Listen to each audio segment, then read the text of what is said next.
Hey vous, j'espère que vous allez bien en ce dimanche. Comme promis, je vous retrouve pour la seconde partie des derniers films que j'ai vus récemment. Donc je vais vous parler de Black Widow, de The Suicide Squad, également de Antebellum et aussi de Cruella.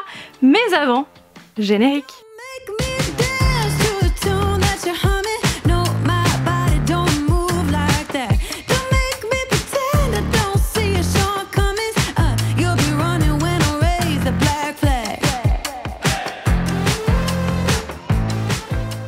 Je commence avec le tant attendu Black Widow qui était censé sortir initialement en 2020 mais qui a été repoussé à cause de la pandémie. Vous connaissez la chanson, donc il a été repoussé cette année et non, je ne vais pas vous donner mon avis tout de suite. Je vais d'abord vous donner le résumé. Natasha Romanoff, alias Black Widow, voit ressurgir la part la plus sombre de son passé pour faire face à une redoutable conspiration liée à sa vie d'autrefois. Poursuivie par une force qui ne reculera devant rien pour l'abattre, Natasha doit renouer avec ses activités d'espionne et avec des liens qui furent brisés bien avant qu'elle ne rejoigne les Avengers. Alors de base, je suis vraiment une très grande fan de Black Widow. J'aime vraiment beaucoup ce personnage et je trouve que, bon, on est clair là-dessus, Scarlett Johansson, elle est juste incroyable dans le rôle de Black Widow. En fait, ce rôle lui va tellement comme un gant. À travers ce film, eh bien, nous découvrons les origines de Black Widow, pourquoi elle s'appelle Black Widow. On parle justement de ces fameuses veuves noires qui sont sous l'emprise de quelqu'un. Enfin bref, on découvre tout plein de choses, notamment les origines de ce personnage et franchement, j'ai vraiment adoré. Nous découvrons également pour la toute première fois, ce qui est le principe de découvrir, n'est-ce pas, le personnage de Yelena et franchement j'adore ce personnage qui a un lien de parenté, vraiment entre gros guillemets parce que ce n'est pas vraiment le cas donc avec Black Widow. Je ne vous dis pas parce que je ne veux pas vous spoiler mais sincèrement j'ai beaucoup aimé ce personnage et j'espère qu'on la reverra dans de futurs films, je croise fort les doigts. J'ai aussi beaucoup aimé la relation qu'il y a entre ces deux jeunes femmes, entre Natasha et Yelena. Malheureusement, vu ce qu'on voit au cours du dernier Avengers Endgame, bon, on se doute qu'on ne reverra pas ce duo à l'écran, mais quoi qu'il en soit, j'ai adoré de découvrir ce duo. Dans sa globalité, c'est un film qui est rythmé, où il y a de l'action, et je trouve que l'histoire tient carrément la route, donc ouais, je n'ai pas du tout été déçue. Ce n'est pas mon Marvel préféré, mais je suis contente du résultat, je suis contente d'avoir attendu. Ouais, je n'ai pas du tout été déçue. Et aussi, j'adore la bande-son, notamment la reprise de Nirvana, Smells Like Teen Spirit, chantée par Malia Jay. Franchement, j'aime beaucoup trop cette version. Bon, ça n'égalera pas la version originale de Kurt Cobain, mais quand même, cette version féminine est vraiment canon. Bien évidemment, si vous êtes fan de l'univers Marvel, pourquoi je vous dis ça de toute façon, si vous êtes fan de l'univers Marvel, vous l'avez forcément déjà vu, donc ma chronique ne sert à rien. Mais toutefois, si vous avez envie de vous lancer dans les Marvel, eh bien je vous conseille très fortement de regarder également ce film. Et si surtout vous avez envie de commencer les Marvel, commencez dans l'ordre chronologique, non pas de sortie, mais dans l'ordre de l'histoire, en commençant bien sûr par Captain America, The First Avenger. Je vais vous parler de Antebellum. Veronica Henley, autrice à succès, termine une tournée de promotion de son livre avant de rentrer chez elle auprès de son mari et de sa fille. Mais elle se retrouve soudainement piégée dans un monde effroyable dont elle doit percer le mystère avant qu'il ne soit trop tard. Une réalité horrifiante qui l'oblige à affronter son passé, son présent et son avenir. Pour ma part, j'avais lu le résumé il y a bien longtemps, je n'avais lu aucune critique avant de commencer ce film, donc c'est vrai que je ne savais pas trop où le film allait m'emmener. C'est la question que je me suis posée pendant, on va dire, la première partie du film, qui est d'ailleurs plutôt lente, et plus on avance, plus on se dit mais qu'est-ce qui va se passer en fait? Où est-ce qu'on va?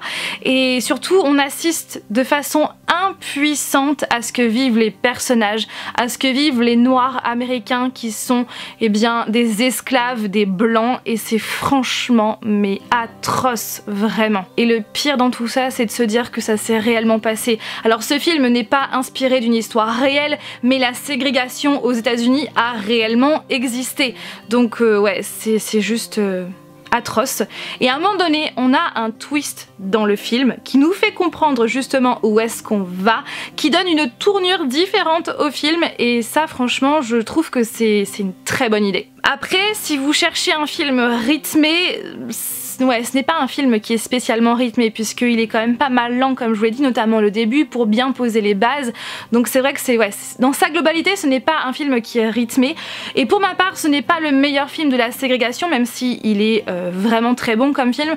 Je vous conseille plutôt à la place de regarder, ou en plus de regarder, surtout Get Out de Jordan Peele, qui parle aussi de ce même sujet. Et franchement ouais, je vous conseille trop ce film qui est tellement déroutant, tellement qui nous laisse sur les fesses en fait, littéralement. Donc ouais, je vous conseille aussi de regarder Get Out, qui est clairement parfait pour la période d'Halloween. Voilà pour ce film Antebellum. Après, sachez qu'il y a quand même pas mal de scènes très violentes, mais vraiment très violentes. C'est pour ça, comme je vous l'ai dit, on assiste vraiment de façon impuissante à ce que vivent les personnages. On a vraiment envie de rentrer dans l'écran et de se dire non mais stop là, il faut arrêter tellement c'est affreux ce que vivent les personnages. Donc ouais, il y a de la violence, donc âme sensible s'abstenir. D'ailleurs, il me semble que c'est déconseillé au moins de 12 ans. Voilà, donc au moins vous êtes au courant. Je vais maintenant aborder le cas The Suicide Squad. Mais avant, résumé. Bienvenue en enfer, dans la prison Bel Rêve, la prison dotée du taux de mortalité le plus élevé des États-Unis d'Amérique. Là où sont détenus les pires super vilains qui feront tout pour en sortir, y compris rejoindre la super secrète et la super louche Suicide Squad. La mission mortelle du jour? Assembler une belle collection d'escrocs comme Bloodsport, Peacemaker, Captain Boomerang, Ratcatcher 2, King Shark ou encore la psychopathe préférée de tous, Harley Quinn.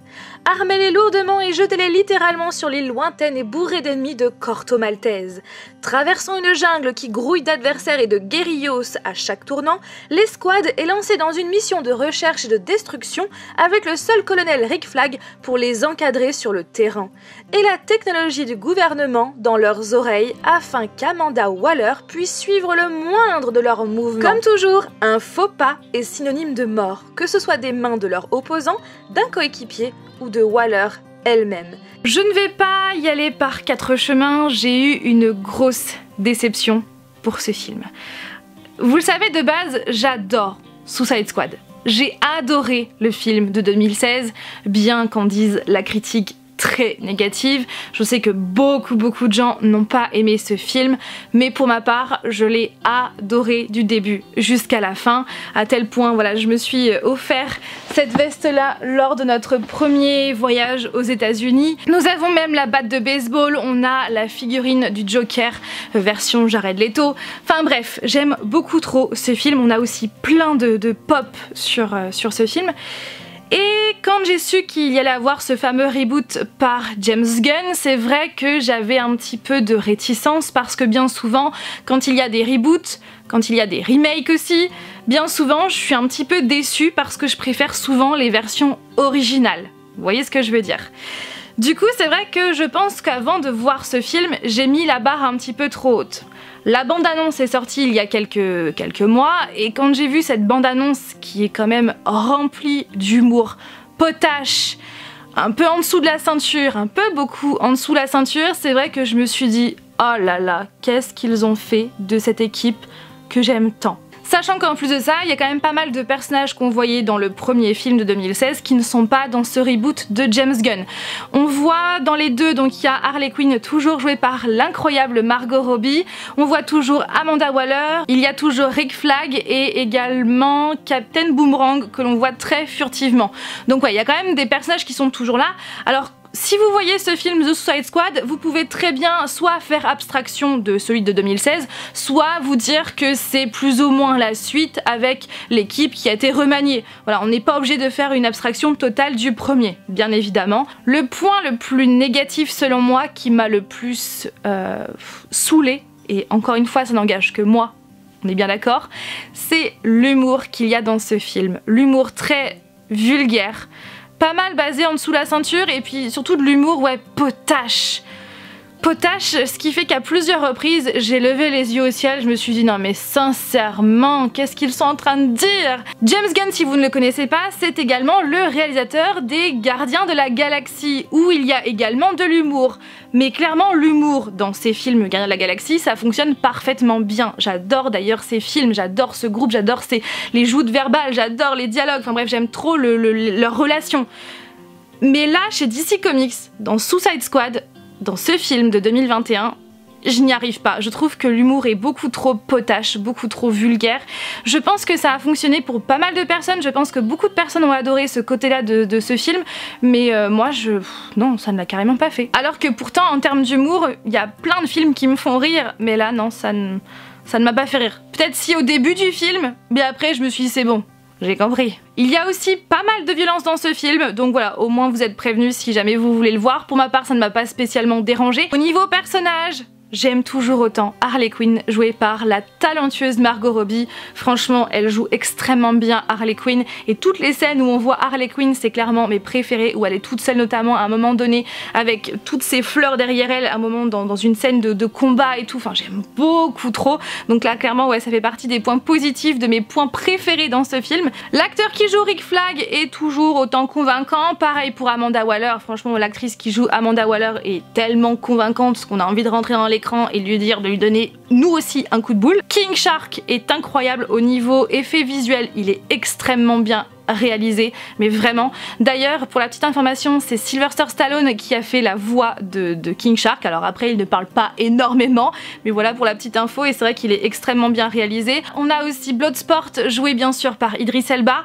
C'est mon deuxième personnage préféré dans ce film. Il est très convaincant, même si franchement, je préfère Will Smith, qui joue Deadshot dans le Suicide Squad de 2016. Donc ouais, c'est un acteur que je trouve très convaincant, et il joue très bien Bloodsport. Par contre, je n'ai pas du tout, mais pas du tout accroché avec Peacemaker joué par John Cena. Je n'aime pas du tout ce personnage.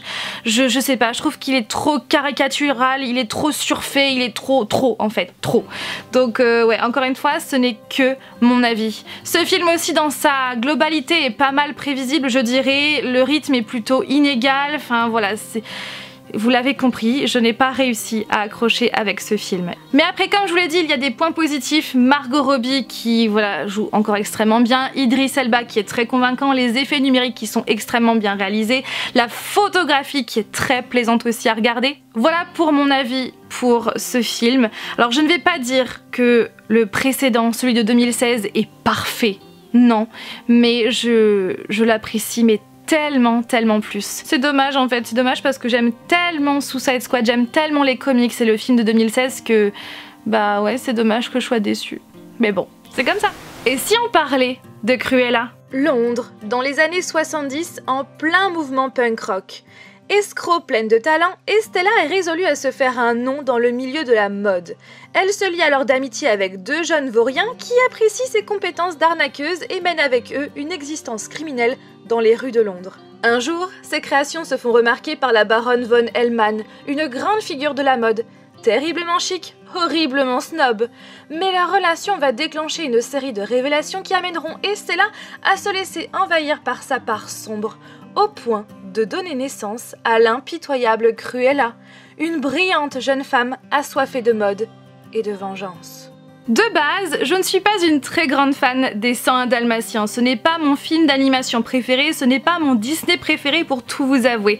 Malgré tout, j'attendais ce film avec tellement d'impatience. Et pour tout vous avouer, je n'ai pas du tout été déçue. Ça a été même un énorme de chez énorme coup de cœur. C'est même l'un de mes films préférés de 2021 et c'est pour tout vous dire le meilleur live action Disney que j'ai vu à ce jour. Ouais, carrément, parce que ce film il est rythmé, parce qu'il est prenant, il est dynamique, il est efficace, parce que l'histoire tient la route, l'intrigue tient la route. Dans cette histoire on comprend mieux les motivations de Cruella et surtout on assiste à sa création, comment Estella est devenue Cruella. Cette femme intelligente, maligne, qui ne se laisse pas du tout marcher sur les pieds. Et ouais, l'intrigue l'histoire nous prouve que elle ne se laisse pas faire et la fin est juste ouf quoi, elle est incroyable. J'ai aussi beaucoup aimé les tenues vestimentaires puisque cette histoire se passe dans le domaine de la mode. Les make-up aussi sont vraiment hyper beaux et mention spéciale à Emma Stone. Bien évidemment, Cruella ne serait pas comme ça si l'actrice n'était pas aussi génialissime. Je trouve que Emma Stone joue en fait Cruella mais tellement naturellement, tellement bien, elle est convaincante. J'espère sincèrement qu'elle sera nominée, je ne sais jamais comment on dit, nommée aux Oscars parce que sa prestation, elle est juste incroyable. J'ai aussi adoré le côté très rock, très punk rock de ce film. Les images sont vraiment très belles, la photographie est vraiment très belle et la bande son est aussi vraiment top, notamment Cruella de Vil par Florence and the Machine, l'un de mes groupes de musique préférés. Voilà, c'est... En bref, j'ai vraiment trop aimé ce film, je vous conseille mais vraiment de le regarder. Vraiment. Voilà tout le monde, j'espère très sincèrement que cette vidéo vous a plu. N'hésitez pas à réagir en commentaire comme d'habitude avec beaucoup de bienveillance et sans spoiler. Je vous fais tout plein de bisous et je vous dis à mercredi prochain pour une nouvelle vidéo. Bye!